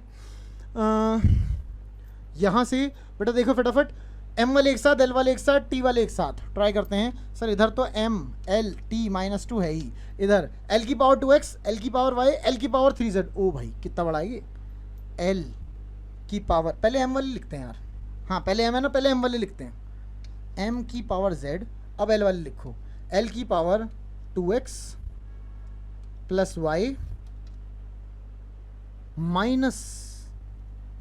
-3z। अभी बताओ समझ पाए कि नहीं समझ पाए, सही है ना भाई, सही है ना क्लास।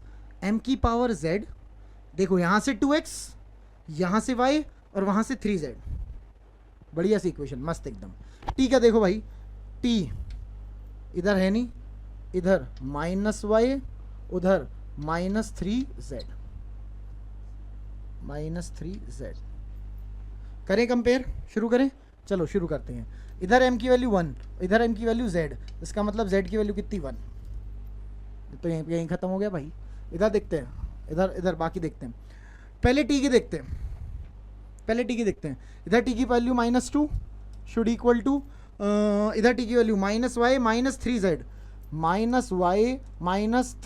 z की वैल्यू 1, तो ये -3 उधर आया +3, तो +3 हो गया यानी कि -2 यानी कि +1, ये उधर आया यानी कि -1। देखो ये आया था क्या, ये आया था, ठीक है, z की वैल्यू +1 आया था, ठीक है। अच्छा जी कौन सा रह गया, l रह गया भाई। अब तो आसानी से आ जाएगा, भले ही बहुत बड़ी सी इक्वेशन हो। कैसे सर, अब ऐसे आ जाएगा, इधर कर रहे हैं हम, अब कैसे आ जाएगा, l की वैल्यू 1 शुड इक्वल टू, यहाँ l की वैल्यू बताना, 2x प्लस y कितना है, -1, तो क्या -1 ब्रैकेट में लिखा, -3 z की वैल्यू कितनी है 1, तो भाई ये देख 1 2x -1 -3, क्या मैं -4 लिख दूँ, उधर आएगा क्या मैं प्लस, यानी कि 5/2 इज इक्वल टू x। आया कि नहीं, सबको बस करना ही क्या है, x की, y की, z की, यहाँ रख दो आंसर, मतलब आंसर आ रहा होगा f is proportional to area की पावर 5/2, वेलोसिटी की पावर -1 और डेंसिटी की पावर z। देखो आया कि नहीं आया, सबका सही था क्या, परफेक्ट है। देखो लॉजिक बिल्कुल सही है, कोई कैलकुलेशन मिस्टेक हो तो बता दूँ, कैलकुलेशन मिस्टेक कुछ हो सकती है, बाकी लॉजिक्स परफेक्ट है। देखो ध्यान से, देखो कोई प्रॉब्लम तो नहीं है आपकी या मेरी, किसकी डायमेंशन गलत आ रही है, v की, y की वैल्यू आ रही -1, किसकी, परफेक्ट है, सेम है।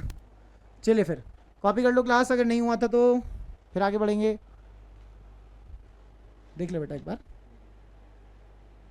ऐसे ही किया था ना, ठीक है फिर,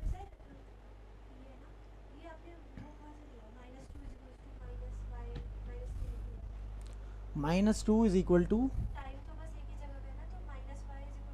तो यहाँ -2, अच्छा यहाँ क्यों ले लिया मैंने, हाँ तो तभी तो पूछ रहा था मैं।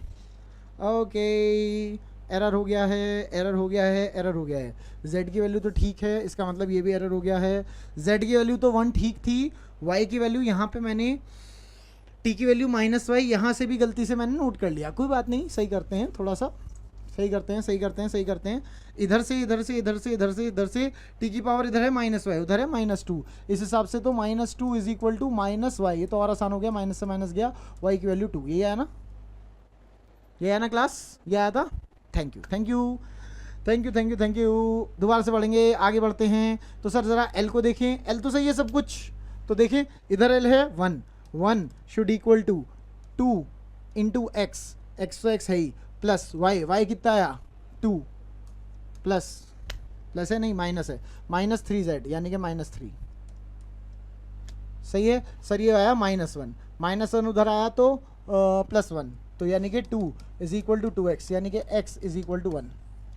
अब सही है क्या, अब सही है क्या क्लास? ओके ओके, चलिए फिर सही कर लीजिए, आंसर मैच करिए, बढ़े आगे, ठीक है फिर आगे बढ़ते हैं। क्लास एक और क्वेश्चन आपके सामने है, फटाफट करो, कर लें डिस्कस, पॉज कर लिया, ठीक है। देखिए वो क्या कह रहा था, force acting on a particle was found to be depend on mass, speed and radius of the orbit, find the relation. समझिए क्या कह रहा है वो, एक बार ट्राई करते हैं, देखिए मेरे साथ।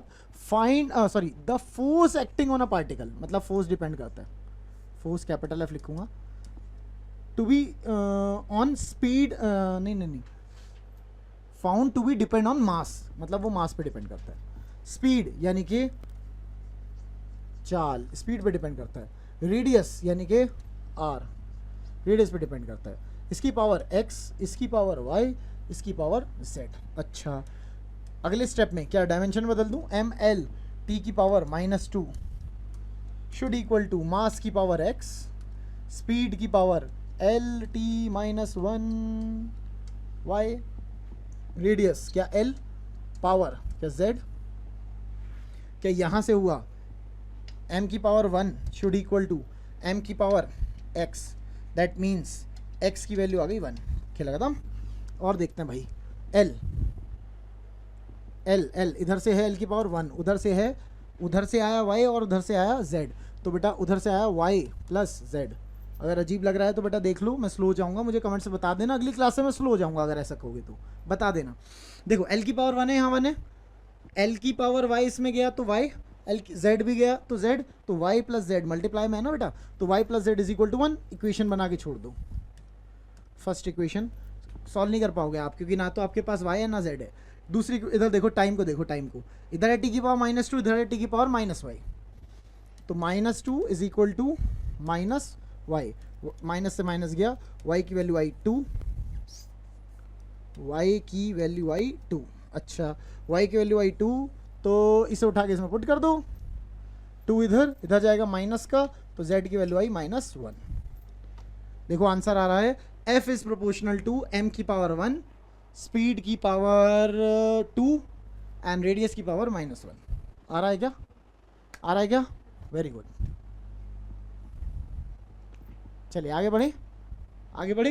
देखो वैसे भी आना ही था, अगर किसी को याद है तो सेंट्रीपिटल फोर्स का फॉर्मूला होता है F is equal to mv²/r, होता है ना। तो आप इस तरीके के बजाय अगर डायरेक्टली आंसर याद होता है तो आप आंसर डायरेक्ट भी कर सकते हो अगर एग्जाम में आ जाए तो, बाकी तरीका तो सीखना ही है आपको, वो तो आप देख ही लो।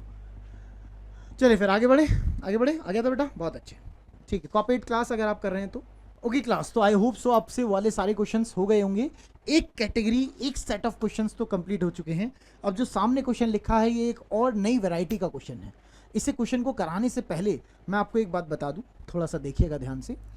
देखिए होता यह है कि अगर मैं यहाँ पे लिखूँ, एक सेकेंड मैं मार्कर ले लूँ, देखो अगर मैं यहाँ पे लिखूँ मैं 1 न्यूटन इज इक्वल टू 10⁵ डायन। अब ज़रा समझने की कोशिश करना, भले ही न्यूटन लिखा हो एक साइड और दूसरी साइड लिखा हो डायन, भले ही ऐसे लिखा हो, मतलब डायन ये वो चुड़ैल वाली डायन नहीं है, ये न्यूटन वाली डायन, भले ही यहाँ न्यूटन लिखा हो और इधर डायन लिखा हो, पर क्या है तो फोर्स ही। अगर मैं कह रहा हूँ 10⁵ डायन, तो डायन में भी या डायन में भी है तो अंदर से वो फोर्स ही ना। क्या बोलना क्या चाह रहा हूँ ज़रा समझने की कोशिश करना। ये एक सिस्टम में लिखा है, ये दूसरे सिस्टम में लिखा है, लेकिन लिखा फोर्स ही है। तो क्या सर, तो ये अगर मैं इसको डायमेंशन में कन्वर्ट करूं और ये डायमेंशन बनती है फोर्स की। सुन लेना बेटा ध्यान से, इधर भले ही ये नंबर अलग हो मगर ये डायमेंशन सेम होनी ज़रूरी है। मतलब अगर इधर MLT -2 था तो भाई इधर भी MLT -2 ही है। समझ पाए समझ पाए समझ पाए समझ पाए ना। इस बात को याद रखकर अभी एक न्यूमेरिकल करना है आपको, सेकंड वैरायटी का न्यूमेरिकल है, करोगे तो समझ जाओगे। देखो देखो बेटा, in a certain unit of system 1 unit of time is 1 second, 1 unit of mass is 20 kg and 1 unit length is 10 meter. Find the value of 1 watt. समझने की कोशिश करना बेटा, वॉट एक पावर की यूनिट है, लिखा ना find the value of 1 what. समझो पहले, वॉट पावर की यूनिट है और वो कोई से भी सिस्टम में आप कन्वर्ट कर दो, कोई नया ही सिस्टम, ये जो सामने सिस्टम है ये कोई सिस्टम होता नहीं है, बस क्वेश्चन बनाने के लिए बनाया गया है। कोई से भी सिस्टम में आप पावर को कन्वर्ट कर दो, रहेगी तो पावर ही। तो नंबर भले ही बदल जाए, डायमेंशन तो वही रहेगी जो पावर की होती है। अच्छा तो क्या सर उससे क्या मतलब, देखो कैसे करते हैं इसको। पहले इस क्वेश्चन को करने से पहले जिसकी वैल्यू निकालनी है ज़रा उसकी डायमेंशन निकाल लेते हैं। सर पावर की यूनिट होती है वॉट, और अगर किसी को पावर का फॉर्मूला नहीं आता है तो मैं बता रहा हूँ बेटा, पावर का फॉर्मूला होता है work done by time. Work done का फॉर्मूला होता है force into displacement upon time. Work done का फॉर्मूला होता है force into displacement upon time. अब यहाँ से डायमेंशन बनाओ, क्योंकि मैंने आपको कहा था फोर्स की याद कर लेना। सो पावर की डायमेंशन आई, फोर्स की लिखो पहले MLT -2, डिस्प्लेसमेंट की लिखो L अपॉन में टाइम की लिखो T। तो आंसर इज ML की पावर 2, T की, ये ऊपर गया, T की पावर -3 आ गया। मैं सब रब कर रहा हूँ, आ गया, मैं सब रब कर रहा हूँ। पावर की डायमेंशन एक बार नोट करके रख लो, कभी फिर बाद में कहो। क्या है डायमेंशन पावर की, ML की पावर 2, T की पावर -3। ठीक है सर, चलो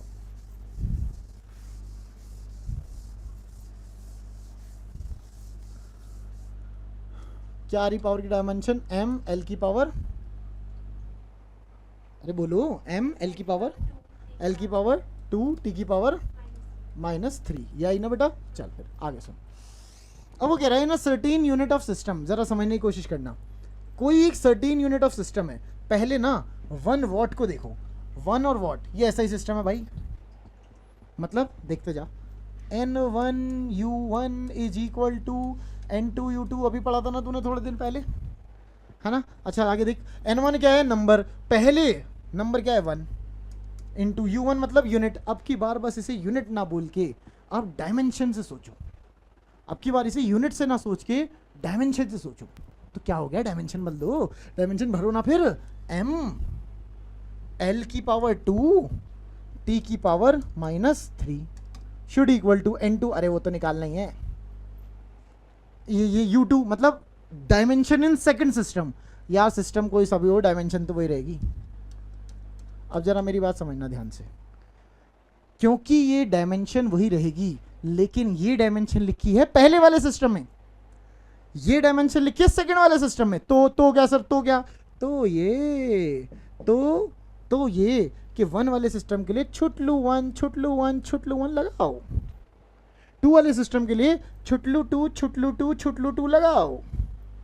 सही है क्या, सही है सर, ओके।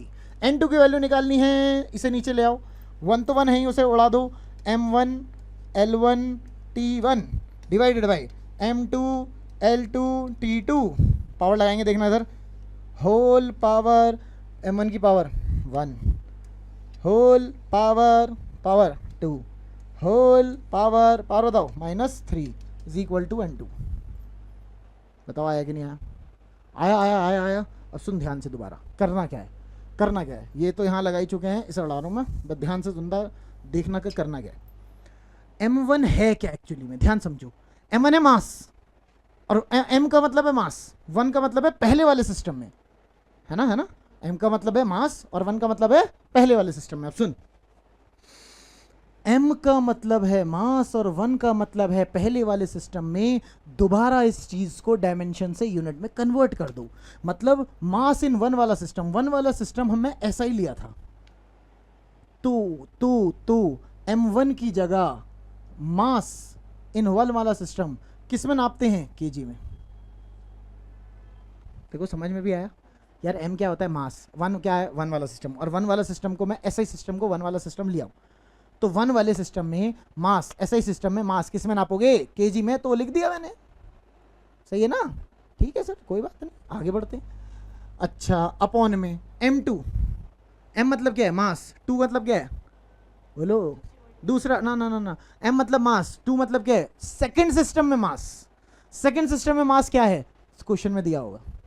सेकंड सिस्टम में मास, इस सिस्टम में मास क्या है? 1 unit of mass is 20 kg। Second system में मास 1 किलो नहीं है, सेकंड सिस्टम में मास कितने किलो के बराबर है? 20 किलो। तो m2 की जगह क्या रखना है? 20 kg। होल के साथ पावर, ये पावर कितनी है? 1। बोला आया कि नहीं आया? आया कि नहीं आया? उधर क्योंकि जगह कम है तो मैं इधर शिफ्ट कर रहा हूँ उसको के साथ। देखें यहाँ आएगा kg divided by 20 kg whole की पावर 1। L1 क्या है? लेंथ। 1 का मतलब क्या है? L का मतलब क्या है? लेंथ। 1 का मतलब क्या है? फर्स्ट वाले सिस्टम में। फर्स्ट वाले सिस्टम यानी कि ऐसा ही सिस्टम, ऐसा ही सिस्टम में लेंथ क्या है? मीटर डिवाइडेड बाय L2 मतलब क्या है? लेंथ। L मतलब क्या है? लेंथ। 2 क्या है? सेकंड वाले सिस्टम में। सेकंड वाले सिस्टम में लेंथ दे रखी उसने, कितने बोल रहा है वो? 10 मीटर। 10 मीटर। होल पावर कितनी लिखी है? 2। समझ आया? चल, T का मतलब क्या है? T का मतलब टाइम। 1 क्या है? 1 वाले सिस्टम में क्या होगा? सेकंड। तो सेकंड डिवाइडेड बाय T2 क्या है भाई? सेकंड वाले सिस्टम में टाइम। सेकंड वाले सिस्टम में टाइम कितना दिया उसने? वो भी सेकंड दिया भाई। पावर कितनी? -3 शुड इक्वल टू n2। इधर n2 है ना, सही है। अब क्या करें? अब बस कुछ भी नहीं करना आपको, अब तो कुछ भी नहीं करना आपको भाई। केजी से केजी गायब, मीटर से मीटर गायब, सेकंड से सेकंड गायब। ये बचा 1/20 की पावर 1, ये बचा 1/10 की पावर 2। अरे यार 100 लिख दो भाई, वो कुछ भी नहीं। और is equal to n2। So what is the value of n2? n2 is equal to 1/20,000। खेला खत्म। आंसर आया कि नहीं आया? आया कि नहीं आया? Got it, very good. बताओ आया? पक्का? चलो एक और ट्राई करेंगे। मैं साइड हो जाता हूँ, कॉपी कर लो पहले। ओके, आई होप सो आपको समझ में आया होगा, आई होप सो आपका आंसर सही आया होगा। जल्दी जल्दी करके एक बार वेरीफाई कर लेते हैं सही है या नहीं। पहले इस जी को बदलना है एक सिस्टम से दूसरे सिस्टम में। देख के पता लग रहा होगा कि भाई ऐसा ही सिस्टम में लिखा है, CGS में बदलना है। पहले जी की डायमेंशन निकाल लेते हैं। एक बार निकाल चुके हैं पर याद थोड़ी करनी होती है, याद थोड़ी रह जाती है। अब रट्टा मारोगे तो रह जाएगी, मगर निकालना जल्दी आसान है। चलो देखो, F is equal to capital G m1 m2 by R square. यही फॉर्मूला है ना भाई? हाँ यही फॉर्मूला है सर। तो निकाल लेते हैं। MLT-2 is equal to capital G का निकालना है। m1 m2 के लिए हो जाएगा m की पावर 2 डिवाइडेड बाय दूरी का स्क्वायर यानी कि L की पावर 2। अच्छा, एक m से एक m चला गया, ये इधर आ जाएगा, m इधर आ जाएगा, m की पावर -1, L की पावर 3 और t की power -2 is equal to capital G। ये है ना? ये है ना? कई बच्चे तो कह रहे हैं सर क्या ही चाइनीज़ बोली आपने, हमें तो कुछ नहीं आया। भाई पुराना देखो, कैपिटल जी की वैल्यू हम निकाल चुके हैं, देखो एक बार क्लास में। ओके चलो, कैपिटल जी की वैल्यू हो गई, मतलब कैपिटल जी की बेसिकली डायमेंशन ही हो गई। थोड़ा जल्दी जल्दी करेंगे फिर से। सर देखो ऐसा है, n1u1 is equal to n2u2 होता था। अच्छा, n1 क्या है? नंबर, वो तो ये है ही। अब यार इसे इतने बड़े को लिखते नहीं है, के लिख देते हैं, लास्ट में देखेंगे, है ना? इसको लिख देते हैं के। अब इतना बड़ा बार बार कौन लिखेगा यार? u1 लिख लेते हैं, और u1 अपॉन u2, u1 लिख लेते हैं वो रहा, m1 l1 t1 अपॉन में u2 नीचे m2 l2 t2। अब देख देख देख देख, m की पावर -1, l की पावर 3, टाइम की power -2 is equal to n2। सही है ना? थर्ड स्टेप क्या था? वापस डायमेंशन से यूनिट में आना है। देखो देखो देखो देखो, k टाइम्स m1 मतलब 1 वाले सिस्टम में मास। 1 वाला सिस्टम ऐसा ही लेता हूं मैं हमेशा, आप भी ऐसा ही ले लो, ज्यादा आसान रहेगा, बाकी ले कुछ भी सकते हो। 1 वाले सिस्टम में मास kg kg kg kg kg kg kg upon में m2 यानी कि 2 वाले सिस्टम में मास। 2 वाला कौन सा सिस्टम है? CGS। CGS मतलब ग्राम ग्राम ग्राम ग्राम ग्राम ग्राम ग्राम ग्राम, लेकिन इसकी पावर कितनी? -1। अब यार इसको कट भी तो करना है, अगले स्टेप में कर लेंगे। अच्छा, L1 यानी कि 1 वाले सिस्टम में लेंथ यानी कि मीटर अपॉन L2 यानी कि सेंटीमीटर, अब पावर 3। इसमें 1 वाले सिस्टम में टाइम सेकंड, सेकंड वाले सिस्टम में भी टाइम सेकंड। ये तो बेचारा सेकंड कितना गरीब आदमी है, ये हमेशा ही कट जाता है। तो 1 ही आता है, बेचारे की वैल्यू नहीं रहती, मतलब है इंपॉर्टेंट। इधर से ही मिटा देता हूँ बेटा मैं, ये किसी काम का है नहीं, अब आप समझ ही गए थे।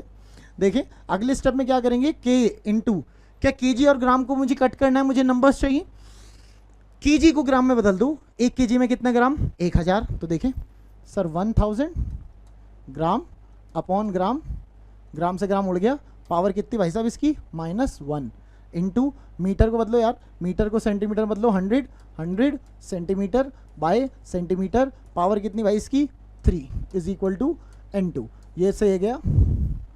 ये है 1000 की पावर -1, यानी कि क्या 1000 ऐसे लिखा है, देखना जरा इसे सही लिख रहा हूँ क्या, 1000 की पावर -1 क्या मतलब 1/1000 इंटू 10 की पावर, सॉरी 100 की पावर 3, मतलब देखना यार 100 इंटू 100 इंटू 100, वैसे आप 10 की पावर 6 भी लिख सकते थे सीधा, मैं तो इसलिए लिखा था कि मज़ा सा आ रहा था।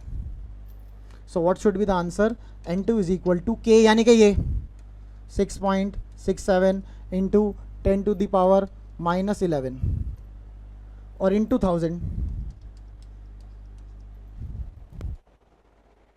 आंसर। देखो कैलकुलेशन में कोई मिस्टेक हो गई हो तो एक बार मेंशन कर दो मेरे को, बाकी सब ठीक है। देखो कॉपी कर लेना, कॉपी कर लेना, कॉपी कर लेना, कॉपी कर लेना, ठीक है, एक बार कैलकुलेशन देख लेना, बाकी लॉजिक परफेक्ट है।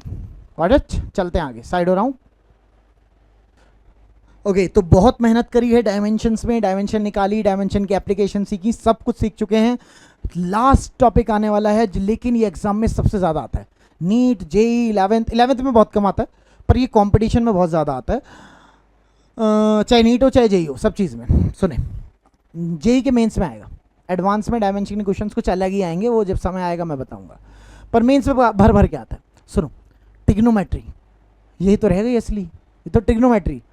मुझे बताओ 2-3 चीज़ें हैं जिसकी डायमेंशन आपको बतानी पड़ेगी मेरे को एक्स्ट्रा अलग से, वो क्या, एंगल की डायमेंशन बताओ, एंगल की डायमेंशन, एंगल की डायमेंशन, अरे बच्चे रेडियन लिख रहे हैं, रेडियन लिख रहे हैं, अरे रेडियन भाई, एंगल की डायमेंशन पूछ रहा हूँ, एंगल की यूनिट नहीं, डायमेंशन तो सर होती नहीं, सर होती नहीं कैसे, अरे यार फॉर्मूला देख देख, थीटा का फॉर्मूला क्या होता है, एंगल मतलब थीटा, थीटा का फॉर्मूला क्या होता है, थीटा का फॉर्मूला होता है theta is equal to arc upon radius.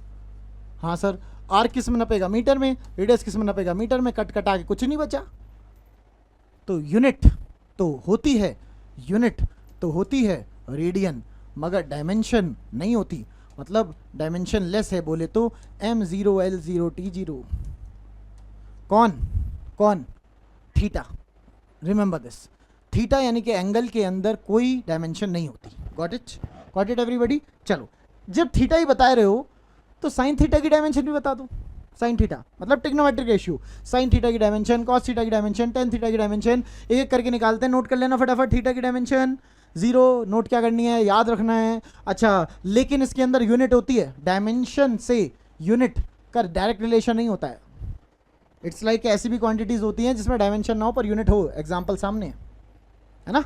चलो साइन थीटा का बताओ, साइन थीटा की डायमेंशन बताओ, नहीं होती साइन थीटा की डायमेंशन, देख लेता फटाफट। सर साइन थीटा होता है पंडित बद्री प्रसाद, मतलब परपेंडिकुलर अपॉन हाइपोटेन्यूस, सुना है क्या, परपेंडिकुलर किस में नपेगा, मीटर में, हाइपोटेन्यूस किस में नपेगा, मीटर में, कट कटा के फिर से m0 l0 t0।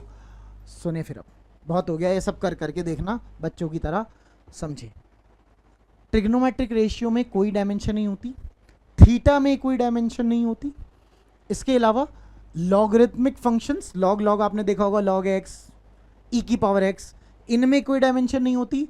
4 चीज़ों में डायमेंशन बिल्कुल नहीं होती, थीटा में, टेन थीटा साइन थीटा मतलब ट्रिग्नोमेट्रिक रेशियो में, लॉग में, और एक्सपोनेंशियल, एक्सपोनेंशियल मतलब आपने कभी अगर ऐसे देखा हो ई की पावर एक्स, नहीं देखा है तो अब आप देखोगे, ई की पावर एक्स, ई की पावर 5, ई की पावर 5x, ई की पावर 10x, मतलब इसमें कोई डायमेंशन नहीं होती। गॉट इट, याद रखेंगे, मैंने स्टेटमेंट मेंशन कर दिया है, आपके स्टेटमेंट आपके सामने है तो इसलिए थोड़ा याद रखेंगे। चले आगे, चले बढ़े आगे, ठीक है फिर चलो आगे बढ़ेंगे, आगे बढ़ेंगे।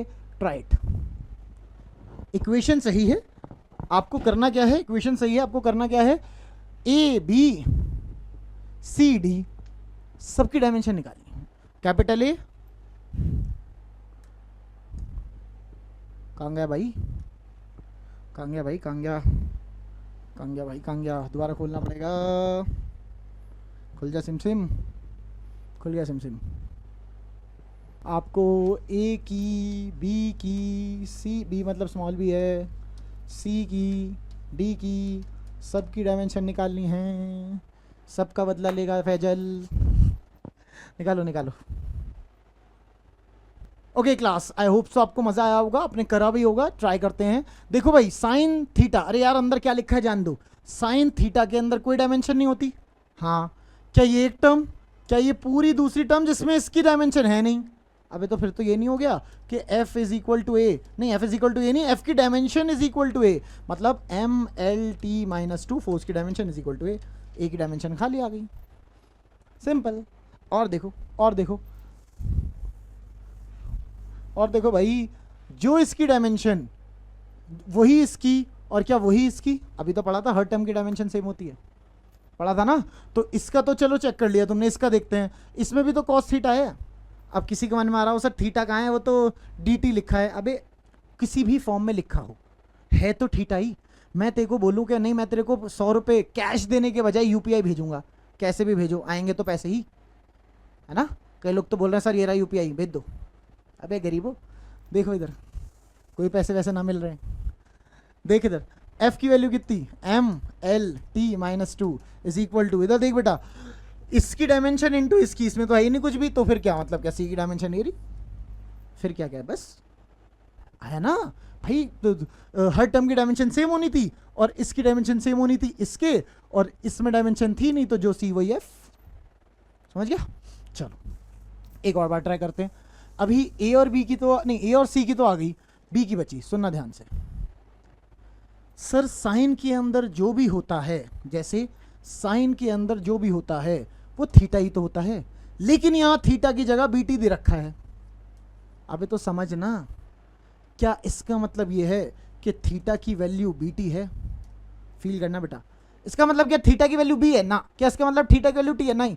क्या बी और टी कंबाइन करके मल्टीप्लाई करके थीटा के बराबर है, हाँ हाँ हाँ, इसका मतलब यही है।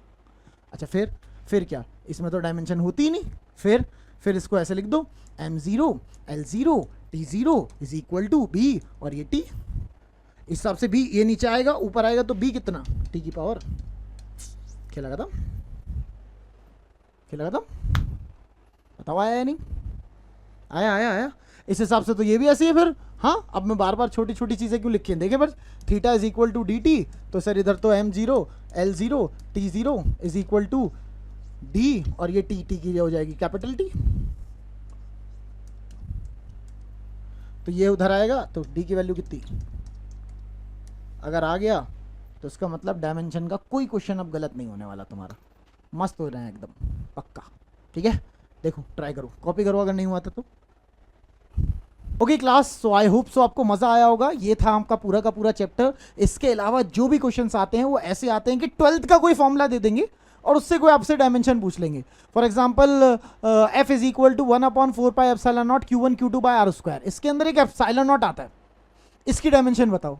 अरे भाई वो 12th का फॉर्मूला है, जब वो फॉर्मूला 12th में पढ़ेंगे, जब वो वाले चैप्टर्स पढ़ रहे होंगे 12th वाले, तब उसकी डायमेंशन तभी निकाल लेंगे आराम से, कोई टेंशन नहीं है। आप समझो, यहां तक मैंने जो भी पढ़ाया अभी तक 9th-10th के जितने भी फॉर्मूले वो सब आ चुके, उसके हिसाब से जितने भी क्वेश्चंस बन सकते हैं वो सब आ चुके हैं। आप प्रीवियस ईयर की कॉपी या प्रीवियस ईयर के क्वेश्चंस उठाओ, 12th के फॉर्मूले को छोड़ के जितने भी क्वेश्चंस हैं आप सारे कर लोगे। Got it. चलिए फिर मिलते हैं नेक्स्ट टॉपिक में अगली बार। Bye bye.